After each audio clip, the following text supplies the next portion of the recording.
Nagkakagulo na sa bansang Israel mga kaurag. Ito nga yung war between Israel at Hamas. Ito kasing grupong Hamas ay talagang galit na galit sa mga taga-Israel. Pag may nakita silang taga-Israel ay agad nila itong hino-hostage or di kaya ay ito mga kauragos, panoorin niyo.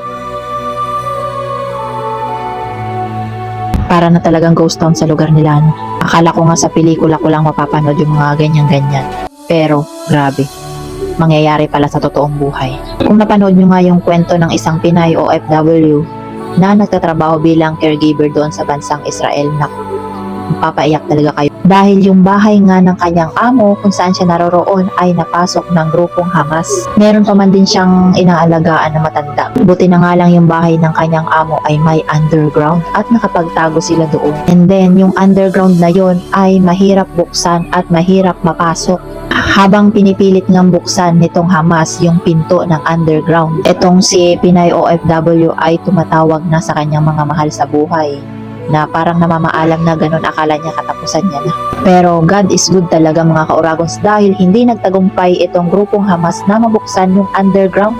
Kaya nakaligtas itong Pinay OFW at yung inaalagaan niyang matanda. Sana nga matigil na tong war na to kasi marami talaga mga buhay, marami mga batang nadadamay mga kauragons. Kung napanood niyo yung balita ngayon, ako,